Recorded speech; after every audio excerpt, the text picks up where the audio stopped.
A president under siege gambled. It backfired.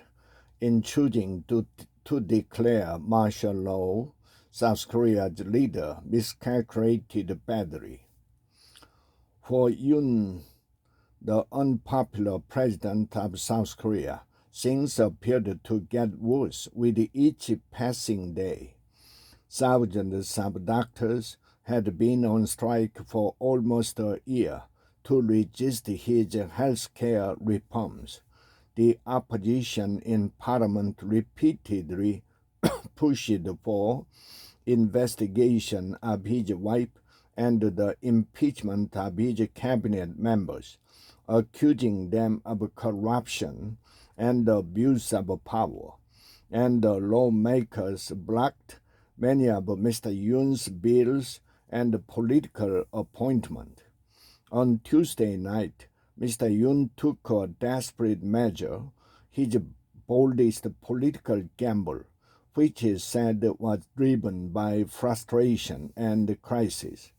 In a nationally televised address, he declared martial law, the first such decree in the country in decades.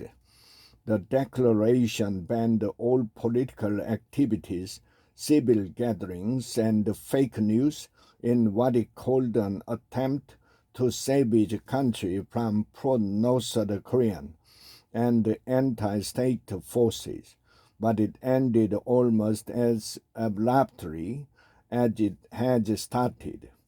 Thousands of citizens took to the street, chanting, "Impeach Yoon Suk-yeol."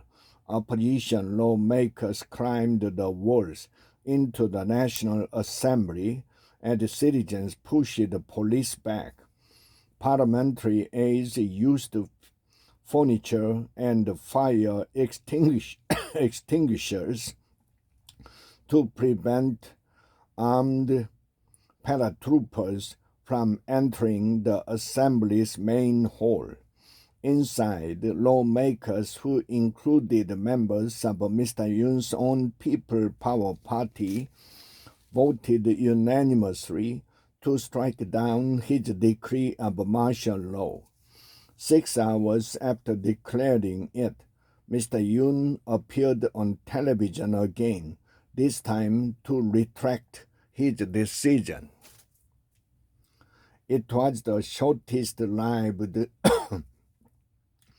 and most bizarre period of martial law in the history of South Korea, which had its share of military coups and periods of martial law before it became a vibrant democracy after the military dictatorship that ended in the late 1980s.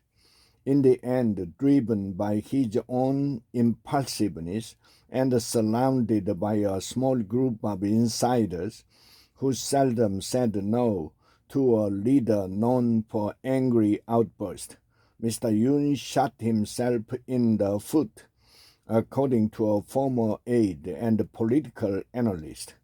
His political future is now on the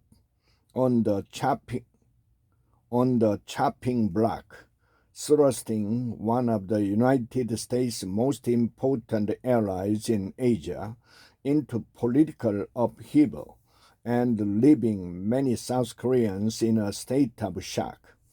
On Wednesday, the opposition parties, which control the legislature, submitted an impeachment bill after Mr. Yoon did not respond to their demand that he resign. An editorial in the leading conservative daily Chosun Ilbo, which has often been friendly toward Mr. Yoon, accused him of insulting South Korean democracy. South Koreans had not seen their leader declare martial law since